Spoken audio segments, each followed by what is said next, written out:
안녕하세요. 저는 30대 여자입니다. 그동안 저도 여러분들 못지않게 다사다난한 인생을 살아왔어요. 다들 제 이야기를 들으시면서 눈물 한 방울 흘리실 수도 있습니다. 그래도 지금은 숨을 돌릴 수 있을 정도로 여유로워진 편이지만 과거의 일들을 생각한다면 그동안의 고생은 아무것도 아닌 것 같네요. 지금 생각해봐도 정말 돌아가고 싶지 않은 기억이고 지금은 정말 행복합니다. 저는 어렸을 적에 좋지 않은 가정 환경에서 자랐습니다. 아버지는 알코올 중독자였고 어머니는 술집에서 일했죠. 저는 오빠와 같이 네 가족이 한 집에서 살았는데 매일매일이 지옥이었습니다. 정말 도망치고 싶었고 아침마다 눈을 뜨는 게 싫을 정도였으니까요. 아버지는 술만 먹으시면 완전 다른 사람이 되었어요. 저와 오빠를 매일 때렸고 체력이 다 떨어져서 잠이 들기 전까진 멈추지 않았죠. 제가 초등학교에 입학을 할 때부터 맞았으니까 저희는 10년 동안 그렇게 살아왔네요. 그런데 저희 아버지만 저희 남매를 때리는 게 아니었어요. 저희 어머니도 저희에게 손찌검을 자주 했습니다. 아버지는 하루 일과 중에 스트레스 받는 일이 있으시면 저희 보고 종아리를 거두라고 했죠. 그때부터 저희는 지옥이었습니다. 오히려 학교에 있는 시간이 더 좋았고 집에 들어가기 싫었어요. 옆에서 어머니는 너희 아빠처럼 이렇게 자식들을 위하는 사람은 세상에 없다 라고 하시며 현모양처인 척을 했습니다. 아버지는 저희에게 다 훈육이고 저희를 위해서라고 포장해요. 그런데 사실은 밖에서 스트레스를 푸는 거였습니다. 저희는 아버지가 지쳐 쓰러져야 끝이 날 수 있었죠. 오빠는 매번 제가 맞을 때 저를 막아주고 아버지 보고 차라리 저를 때리라고 했지만 그럴수록 아버지는 저를 더 심하게 하셨어요. 오빠 보고는 착해 빠졌다면서 사내 놈이 그렇게 살면 안 된다고 했죠. 그리고 저한테는 넌 조금 더 맞고 이겨내는 법을 배워야 한다고 했습니다. 눈치채셨겠지만 아버지는 저보다 오빠를 더 좋아했어요. 오빠가 얼굴도 잘생기고 공부도 잘해서 학원도 공짜로 다닐 정도였습니다. 오빠가 다니는 학원이 유명해져서 보상으로 공짜로 학원을 다니니까 학비도 안 들고 주위에서 저희 부모님이 부러움을 샀거든요. 그런데 저는 오빠와 정반대였어요. 얼굴도 못생기고 공부도 전혀 못했습니다. 그러다 보니 무슨 일이 생기기만 해도 다 제 탓으로 넘기더군요. 오빠는 항상 그런 부분을 저에게 미안해했고 자기 때문에 제가 차별 대우를 당하는 것을 항상 사과했습니다. 저희 남매가 항상 차별 대우를 받으니까 저에게 학교 성적표가 나오는 날은 정말 최악인 날입니다. 부모님께 쓴소리도 들어야 하고 거기다가 오빠와 비교도 당해야 했거든요. 그뿐만이 아니었어요. 거기다가 맞아야 했습니다. 그날도 무거운 발걸음으로 성적표를 들고 집으로 왔어요. 그리고 집에 있는 가족들에게 제 성적표를 보여주었죠. 당연히 아버지는 화가 머리끝까지 나셔서 회초리를 들고 오시려고 자리에 일어나셨고 회초리가 없어진 겁니다. 아버지는 화를 내면서 회초리를 찾아다녔지만 집 어느 곳에도 없었죠. 그러다가 지치셔서는 저에게 화 한 번 내지 않으시고 어머니와 방으로 들어가셨습니다. 저는 천만다행이라고 생각했고 갑자기 사라진 회초리가 어떻게 된 건지 궁금하기도 했어요. 그런데 그날 오빠가 저에게 말해주더라고요. 자신이 그 회초리를 버렸다고 하면서 말이죠. 너무 마음이 아파서 아침에 아버지가 주무실 때 몰래 버렸다고 합니다. 오빠에게 너무 고마웠고 저는 오빠 덕분에 아버지에게 안 맞을 수 있었어요. 그런데 저희 집에는 아버지 문제가 아니라 어머니도 문제였어요. 어머니는 항상 아버지 앞에서 아버지밖에 없다는 듯이 행동합니다. 항상 애교도 부리고 우리 남편이 세계에서 제일 멋지다며 칭찬도 하죠. 그런데 아버지가 자리에 없으면 180도 태도가 변합니다. 어머니는 술집에서 일을 하시다 보니 항상 밤늦게 출근하세요. 그래서 아버지가 낮에 출근하시면 집에는 어머니와 저희밖에 없습니다. 아버지가 없으니 어머니는 다른 아저씨를 데리고 와서 저희 집에서 부부 행세를 했습니다. 그 아저씨는 아버지의 옷도 입고 신발도 신으면서 정말 저희 집 가족처럼 행동했습니다. 아버지는 이 상황을 꿈에도 모르시고요. 어머니가 저희에게 절대 말을 하지 말라고 했습니다. 그러면 저희 둘 다 집에서 쫓아낼 거라고 했죠. 그때 저희는 둘 다 어렸고 집이 없으면 안 된다는 생각에 하라는 대로 했습니다. 지금 생각해보면 차라리 쫓아낸 것이 더 나았던 것 같기도 하네요. 그 아저씨가 저희 집에 오시면 저와 오빠는 항상 방구석에 앉아 조용히 같이 놀아야 했고 화장실도 참아야 했습니다. 어머니가 방에서 절대 나오지 말라고 했거든요. 그래서 화장실도 참고 오빠와 같이 놀아야 했습니다. 목도 너무 마르고 배도 고팠는데 말이죠. 그때 저는 초등학생이었고 오빠는 중학생이었기에 부모의 손길이 절실히 필요했습니다. 이런 가정 환경에서 살다 보니 제가 의지할 사람은 오빠밖에 없었어요. 오빠가 없었다면 아마 저는 어떻게 됐을지 상상도 안 됩니다. 그런데 제가 오빠한테 제대로 감동을 받은 적이 있었어요. 그날은 아버지가 퇴근을 하고 오셨고 저보고 라면을 끓이라고 하더라고요. 저는 그때 초등학생이었고 라면 끓이는 법을 전혀 알지 못했죠. 그래서 오빠가 나서서 자기가 끓여주겠다고 했지만 아버지는 무조건 제가 끓여야 한다고 했어요. 왠지 모르게 불길한 예감이 들긴 했지만 그래도 어깨너머로 본 걸로 따라서 했습니다. 오빠는 제가 다칠까봐 노심초사했고 그럴 때마다 아버지는 오빠 보고 방으로 들어가라고 했죠. 오빠는 아버지 말을 안 들었고 제가 라면을 다 끓일 때까지 제 옆에 있어 주었습니다. 그리고 제가 끓인 라면을 아버지께 드렸고 아버지는 한 입 드셨죠. 저는 걱정 반 기대 반으로 아버지가 할 말을 기다렸는데 순간 아버지의 미간이 찌푸러졌습니다. 원래 아버지가 화가 나시면 미간 먼저 찌푸려져요. 그때 딱 아버지의 미간을 보고 무언가 잘못되었다는 것을 느꼈습니다. 아버지는 왜 이렇게 맛이 없냐며 화를 불같이 내셨고 뜨거운 라면을 뿌리셨습니다.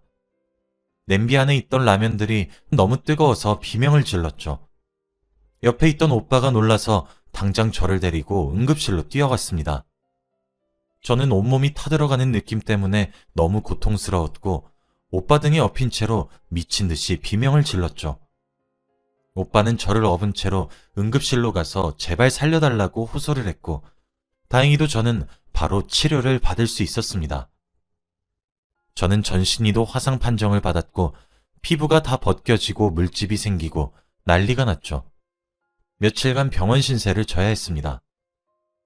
오빠 덕에 병원에 와서 급한 치료를 마치고 정신을 차리고 옆에 있는 오빠를 보니 맨발이더라고요.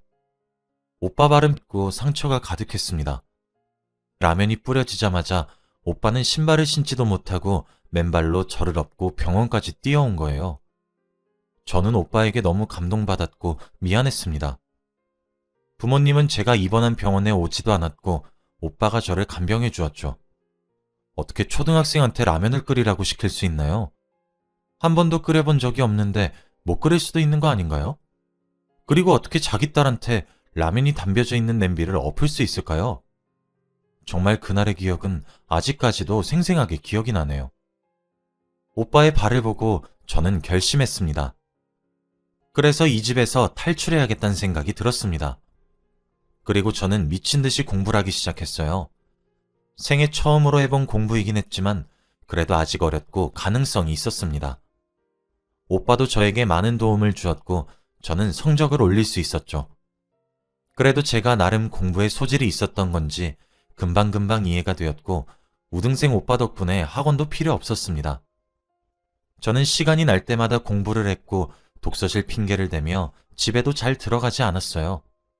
그러다 보니 부모님과 만날 틈도 없었고 매를 맞지 않게 되었죠. 그런데 어느 날 어머니가 저한테 그러더라고요. 제가 그때 주말이라 집에서 공부를 하고 있었는데 제 방으로 슬금슬금 오시더니 저에게 충격적인 말을 했습니다. 뭘 그렇게까지 공부를 해? 너 어차피 내가 해야 하는 일 물러받아야 하는 거 몰라? 지금부터 내가 하는 일 차근차근 배워야 해. 공부하는 저의 뒤에서 이 말을 하시고 사라지셨죠. 어머니의 일을 물려받는다뇨. 저는 술집에서 일하고 싶지 않았습니다. 당장 이 집에서 나가는 게 제 목표였어요. 그 말을 들으니까 온몸에 소름이 돋았고 공부에 더 자극이 되더라고요. 절대 어머니처럼 살지 않겠다는 생각으로 공부를 더 열심히 했습니다. 그런데 제가 성적이 올라도 딱히 좋아하지 않으셨어요. 제 성적을 축하해 준 건 오빠뿐이었습니다. 아버지는 싫어하진 않으셨지만 오빠기를 죽인다고 저를 나무라셨고 어머니는 여전히 자기 일을 물려받아야 한다고 했죠. 저는 그렇게 고등학생이 되었고 오빠는 대학생이 되었습니다. 부모님은 오빠에게 대학 등록금도 지원해 주셨어요. 그리고 저한테는 절대 대학 갈 생각하지 말라고 했습니다. 오빠는 등록금을 부모님한테 받았고 자기가 직접 대학교에 돈을 보내겠다고 했죠. 부모님은 오빠를 믿으셨기에 바로 대학교로 송금하지 않고 오빠 계좌로 등록금을 보냈습니다. 그런데 그날 새벽이었어요. 자고 있는데 누군가 저를 급히 깨우더라고요. 그러면서 저에게 얼른 일어나서 당장 필요한 집만 챙기라고 했습니다. 저는 잠이 덜 깨서 이게 꿈인지 현실인지 분간이 안 되더라고요. 그런데 저에게 그 말을 한 사람은 바로 오빠였습니다. 오빠는 다급한 목소리로 저에게 조용히 짐을 챙기라고 했고 저는 오빠가 하라는 대로 했죠. 자고 있는 부모님이 깨지 않게 조심스럽게 집에서 나와 저와 오빠는 고속터미널로 향했습니다. 그리고 최대한 빠른 시간에 있는 버스를 탔어요. 저는 그때까지도 이게 무슨 상황인지 도저히 이해가 되지 않았습니다. 눈에 눈곱도 제대로 떼지 않은 채로 왔으니까요.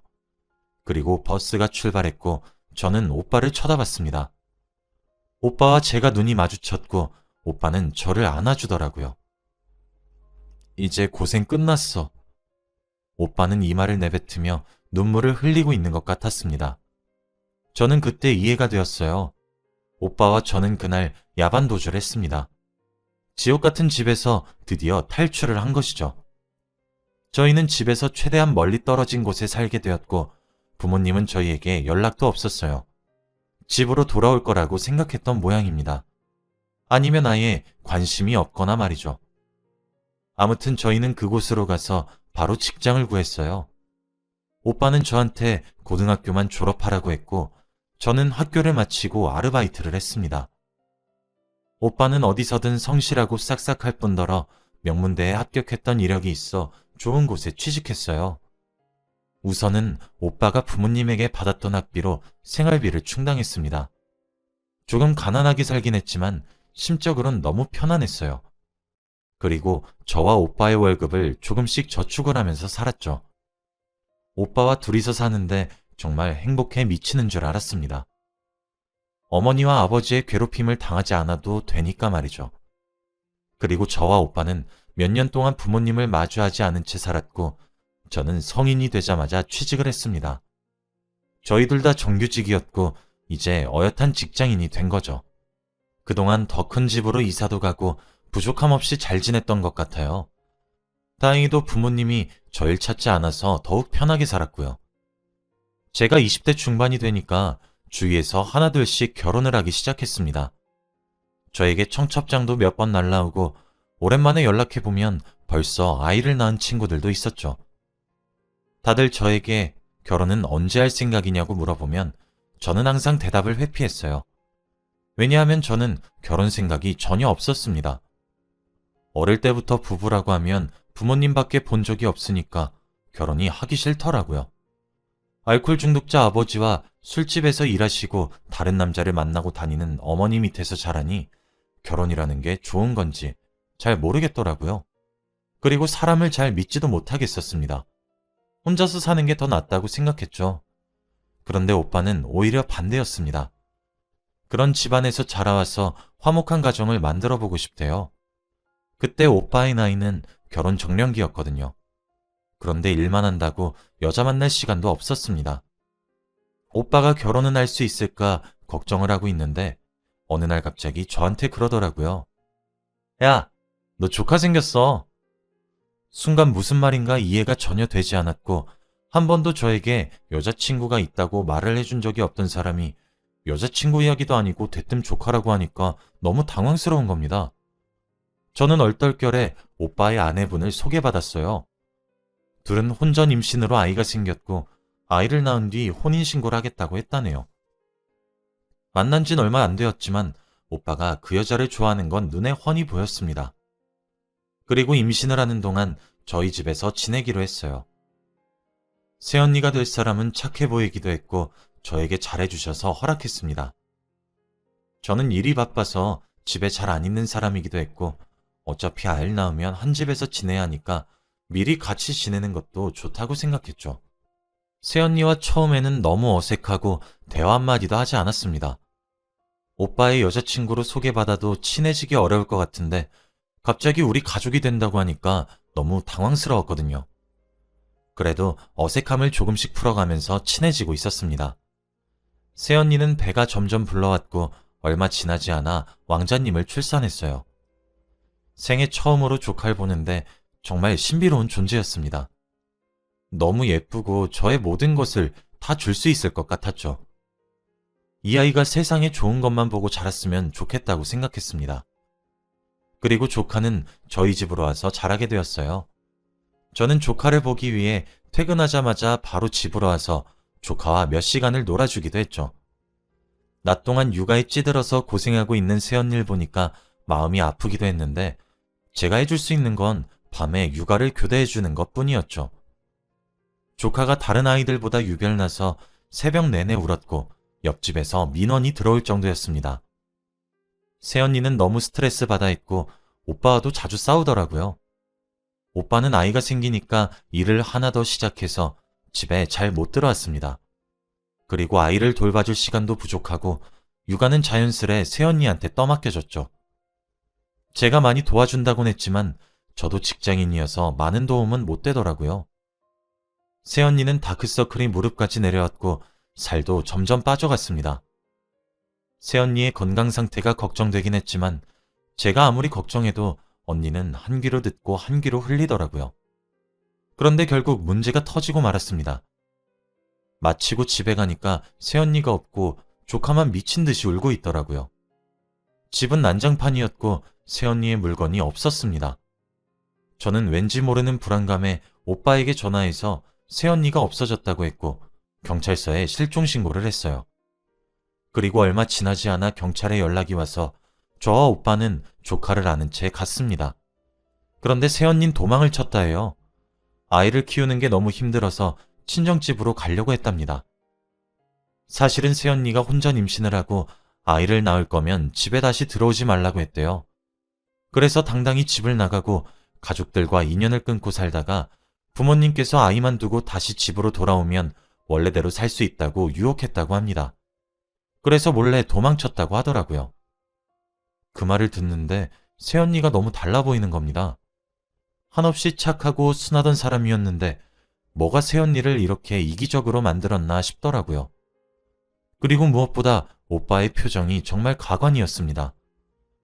자식까지 버려가면서 혼자서만 편해지려고 하는 새언니의 모습을 보고 많이 배신감을 느낀 것 같더라고요.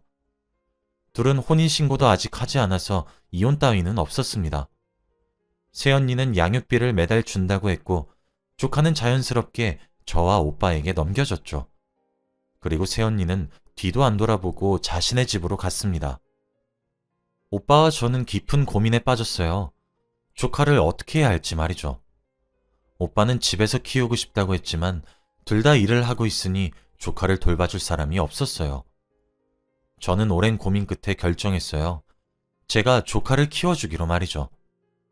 제 말에 다들 답답해하시고 놀라실 분들이 많겠지만 그래도 저는 제 선택에 후회하지 않아요. 오빠는 절대 그럴 수 없다고 했지만 제가 그러겠다고 고집을 피웠습니다.